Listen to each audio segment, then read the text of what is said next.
At the Earth's Core by Edgar Rice Burroughs. 4. Diane the Beautiful. When our guards aroused us from sleep, we were much refreshed. They gave us food. Strips of dried meat it was, but it put a new life and strength into us, so that now we too marched with high-held heads and took noble strides. At least I did, for I was young and proud, but poor Perry hated walking.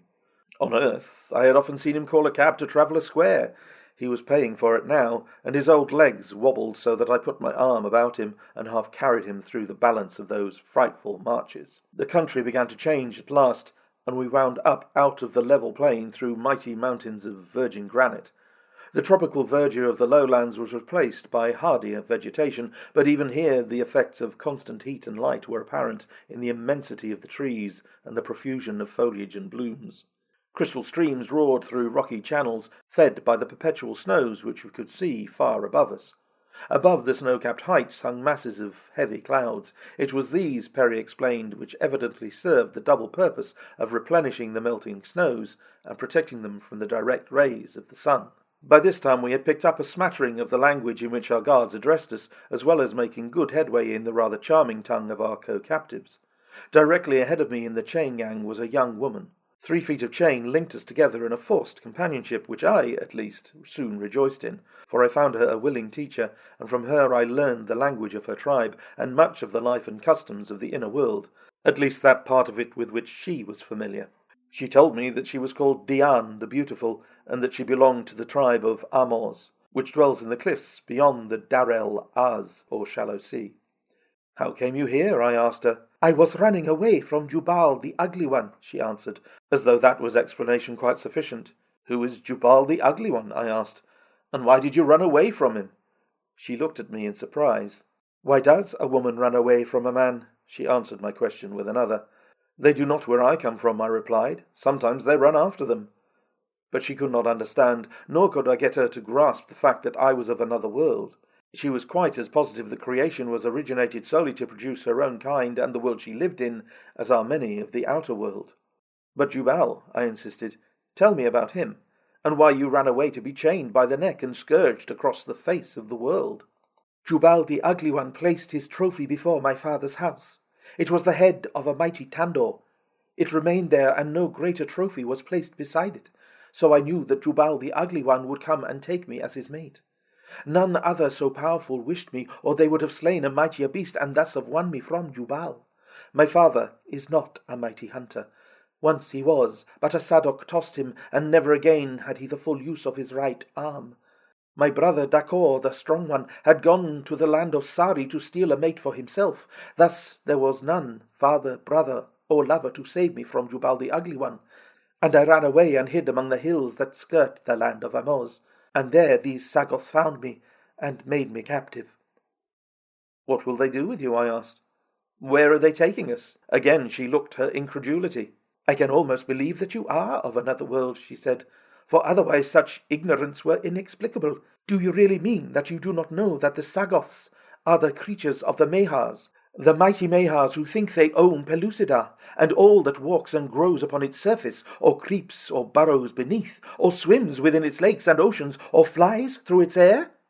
Next you will be telling me that you have never before heard of the Mahars." I was loath to do it, and further incur her scorn, but there was no alternative if I were to absorb knowledge, so I made a clean breast of my pitiful ignorance as to the mighty Mahars. She was shocked, but she did her very best to enlighten me, though much that she said was as Greek would have been to her. She described the Mahars largely by comparisons. In this way they were like unto Thiptars, in that to the hairless Lyddi. About all I gleaned of them was that they were quite hideous, had wings and webbed feet, lived in cities beneath the ground, could swim under water for great distances, and were very, very wise. The Sagoths were their weapons of offence and defence, and the races like herself were their hands and feet. They were the slaves and servants who did all the manual labour. The Mahars were the heads, the brains of the inner world. I longed to see this wondrous race of supermen. Perry learned the language with me. When we halted, as we occasionally did, though sometimes the halts seemed ages apart, he would join in conversation, as would Gak the hairy one, who was chained just ahead of Diane the Beautiful. Ahead of Gak was Hujar, the sly one. He too entered the conversation occasionally. Most of his remarks were directed toward Diane the beautiful. It didn't take half an eye to see that he had developed a bad case, but the girl appeared totally oblivious to his thinly veiled advances. Did I say thinly veiled? There is a race of men in New Zealand or Australia, or I've forgotten which, who indicate their preference for the lady of their affections by banging her over the head with a bludgeon. By comparison with this method, Hoojar's love-making might be called thinly veiled. At first it caused me to blush violently, but the girl, she was magnificent. It was easy to see that she considered herself as entirely above and apart from her present surroundings and company. She talked with me and with Perry and with the taciturn JAC because we were respectful, but she couldn't even see Hoojar the Sly One, much less hear him, and that made him furious. He tried to get one of the Sagoths to move the girl up ahead of him in the slave gang, but the fellow only poked him with his spear and told him that he had selected the girl for his own property, that he would buy her from the Mahars as soon as they reached Phutra. Phutra, it seemed, was the city of our destination. After passing over the first chain of mountains, we skirted a salt sea, upon whose bosom swam countless horrid things. Seal-like creatures they were, with long necks stretching 10 or more feet above their enormous bodies, and whose snake heads were split with gaping mouths bristling with countless fangs. There were huge tortoises, too, paddling about among these other reptiles, which Perry said were plesiosaurs of the lias. I didn't question his veracity. They might have been most anything. Diane told me they were tandorazis, or tandors of the sea, and that the other and more fearsome reptiles which occasionally rose from the deep to do battle with them were asdiriths, or sea diriths. Perry called them ichthyosaurs. They resembled a whale with the head of an alligator. I had forgotten what little geology I had studied at school. About all that remained was an impression of horror that the illustrations of prehistoric monsters had made upon me, and a well-defined belief that any man with a pig shank and a vivid imagination could restore most any sort of Paleolithic monster he saw fit and take rank as a first-class paleontologist. But when I saw these sleek, shiny carcasses shimmering in the sunlight as they emerged from the ocean, shaking their giant heads, when I saw the waters roll from their sinuous bodies in miniature waterfalls as they glided hither and thither, now upon the surface, now half submerged, as I saw them meet open-mouthed, hissing and snorting in their titanic and interminable warring, I realized how futile is a man's poor, weak imagination by comparison with nature's incredible genius. And Perry, he was absolutely flabbergasted. He said so himself. "David," he remarked, after we had marched for a long time beside that awful sea, "David, I used to teach geology, and I thought that I believed what I taught. But now I see that I did not believe it, that it is impossible for man to believe such things as these unless he sees them with his own eyes. We take things for granted, perhaps, because we are told them over and over again, and have no way of disproving them, like religions, for example. But we don't believe them, we only think we do. If you ever get back to the outer world, you will find that the geologists and paleontologists will be the first to set you down a liar, for they know that no such creatures as they restore ever existed. It is all right to imagine them as existing in an equally imaginary epoch, but now, woof!" At the next halt, Hoojar the Sly One managed to find enough slack chain to permit him to worm himself back quite close to Diane. We were all standing, and as he edged near the girl, she turned her back upon him in such a truly earthly feminine manner that I could scarce repress a smile. But it was a short-lived smile, for on the instant the Sly One's hand fell upon the girl's bare arm, jerking her roughly towards him. I was not then familiar with the customs or social ethics which prevailed within Pellucidar, but even so I did not need the appealing look which the girl shot to me from her magnificent eyes to influence my subsequent act. What the Sly One's intention was, I paused not to inquire, but instead, before he could lay hold of her with his other hand, I placed a right hand to the point of his jaw that felled him in his tracks. A roar of approval went up from those of the other prisoners and the Sagoths who had witnessed the brief drama, not, as I later learned, because I had championed the girl, but for the neat and to them astounding method by which I had bested Hoojar. And the girl, at first she looked at me with wide, wondering eyes, and then she dropped her head, her face half averted, and a delicate flush suffused her cheek. For a moment she stood thus in silence, and then her head went high, and she turned her back upon me as she had upon Hoojar. Some of the prisoners laughed, and I saw the face of JAC, the hairy one, go very black as he looked at me searchingly, and what I could see of Diane's cheek went suddenly from red to white. Immediately after, we resumed the march, and though I realized that in some way I had offended Dian the Beautiful, I could not prevail upon her to talk with me, that I might learn wherein I had erred. In fact, I might quite as well have been addressing a sphinx for all the attention I got. At last my own foolish pride stepped in and prevented my making any further attempts, and thus the companionship that without my realizing it had come to mean a great deal to me was cut off. Thereafter I confined my conversation to Perry. Hujar did not renew his advances toward the girl, nor did he again venture near me. Again the weary and apparently interminable marching became a perfect nightmare of horrors to me. The more firmly fixed became the realization that the girl's friendship had meant so much to me, the more I came to miss it, and the more impregnable the barrier of silly pride. But I was very young, and would not ask JAC for the explanation which I was sure he could give, and that might have made everything all right again. On the march, or during halts, Dian refused consistently to notice me. When her eyes wandered in my direction, she looked either over my head or directly through me. At last I became desperate and determined to swallow my self-esteem, and again beg her to tell me how I had offended, and how I might make reparation. I made up my mind that I should do this at the next halt. We were approaching another range of mountains at the time, and when we reached them, instead of winding across them through some high-flung pass, we entered a mighty natural tunnel, a series of labyrinthine grottos, dark as Erebus. The guards had no torches or light of any description. In fact, we had seen no artificial light or sign of fire since we had entered Pellucidar. In a land of perpetual noon there was no need of light above ground, yet I marvelled that they had no means of lighting their way through these dark subterranean passages.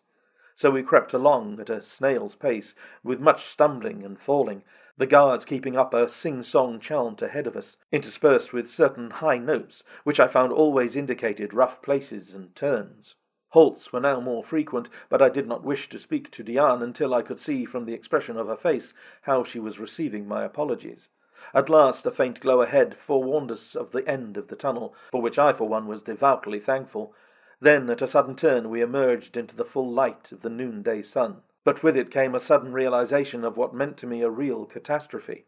Dian was gone, and with her a half-dozen other prisoners. The guards saw it too, and the ferocity of their rage was terrible to behold. Their awesome, bestial faces were contorted in the most diabolical expressions as they accused each other of responsibility for the loss. Finally, they fell upon us, beating us with their spear shafts and hatchets. They had already killed 2 near the head of the line, and were like to have finished the balance of us when their leader finally put a stop to the brutal slaughter. Never in all my life had I witnessed a more terrible exhibition of bestial rage. I thanked God that Dian had not been one of those left to endure it. Of the 12 prisoners who had been chained ahead of me, each alternate one had been freed, commencing with Dian. Hujar was gone. JAC remained. What could that mean? How had it been accomplished? The commander of the guards was investigating. Soon he discovered that the rude locks which had held the neckbands in place had been deftly picked. "Hujar, the sly one," murmured JAC, who was now next to me in line. "He has taken the girl that you would not have," he continued, glancing at me. "That I would not have?" I cried. "What do you mean?" He looked at me closely for a moment. "I have doubted your story that you are from another world," he said at last. "But yet upon no other grounds could your ignorance of the ways of Pellucidar be explained. Do you really mean that you do not know that you offended the beautiful one, and how?" "I do not know, JAC," I replied. "Then I shall tell you. When a man of Pellucidar intervenes between another man and the woman the other man would have, the woman belongs to the victor. Dian the Beautiful belongs to you. You should have claimed her, or released her. Had you taken her hand, it would have indicated your desire to make her your mate, and had you raised your hand above her head and then dropped it, it would have meant that you did not wish her for a mate, and that you released her from all obligation to you. By doing neither, you have put upon her the greatest affront that a man may put upon a woman. Now she is your slave. No man will take her as a mate, or may take her honorably, until he shall overcome you in combat, and men do not choose slave women as their mates, at least not the men of Pellucidar." "I did not know, JAC," I cried. "I did not know. Not for all Pellucidar would I have harmed Dian the Beautiful by word or look or act of mine. I do not want her as my slave. I do not want her as my—" But here I stopped. The vision of that sweet and innocent face floated before me amidst the soft mists of imagination, and where I had on the second believed that I clung only to the memory of a gentle friendship I had lost, Yet now it seemed that it would have been disloyalty to her to have said that I did not want Diane the Beautiful as my mate. I had not thought of her except as a welcome friend in a strange, cruel world. Even now I did not think that I loved her. I believe Gach must have read the truth more in my expression than in my words, for he presently laid his hand upon my shoulder. "Man of another world," he said, "I believe you. Lips may lie, but when the heart speaks through the eyes, it tells only the truth. Your heart has spoken to me. I know now that you meant no affront to Diane the Beautiful. She is not of my tribe, but her mother is my sister. She does not know it. Her mother was stolen by Diane's father, who came with many others of the tribe of Amoz to battle with us for our women, the most beautiful women of Pellucidar. Then was her father king of Amoz, and her mother was daughter of the king of Sari, to whose power I, his son, have succeeded. Diane is the daughter of kings, though her father is no longer king, since the Sadok tossed him and Jubal the Ugly One wrestled his kingship from him. Because of her lineage, the wrong you did her was greatly magnified in the eyes of all who saw it. She will never forgive you." I asked Gach if there was not some way in which I could release the girl from the bondage and ignominy I had unwittingly placed upon her. "If you ever find her, yes," he answered. "Merely to raise her hand above her head and drop it in the presence of others is sufficient to release her. But how may you ever find her, you who are doomed to a life of slavery yourself, in the buried city of Futra?" "Is there no escape?" I asked. "Huja, the sly one, escaped, and took the others with him," replied Gach. "But there are no more dark places on the way to Futra, and once there it is not so easy. The Mahars are very wise. Even if one escaped from Futra, there are the Thipdars. They will find you, and then—" the hairy one shuddered. "No, you will never escape the Mahars." It was a cheerful prospect. I asked Perry what he thought about it, but he only shrugged his shoulders and continued a long-winded prayer he had been at for some time. He was wont to say that the only redeeming feature of our captivity was the ample time it gave him for the improvisation of prayers. It was becoming an obsession with him. The Sagoths had begun to take notice of his habit of declaiming throughout entire marches. One of them asked him what he was saying, to whom he was talking.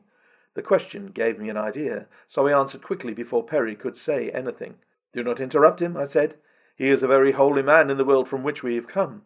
He is speaking to spirits which you cannot see. Do not interrupt him, or they will spring out of the air upon you and rend you limb from limb, like that." And I jumped toward the great brute with a loud boo that sent him stumbling backwards. I took a long chance, I realized, but if we could make any capital out of Perry's harmless mania, I wanted to make it while the making was prime. It worked splendidly. The Sagoths treated us both with marked respect during the balance of the journey, and then passed the word along to their masters, the Mahars.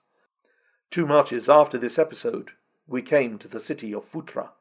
The entrance to it was marked by 2 lofty towers of granite, which guarded a flight of steps leading to the buried city.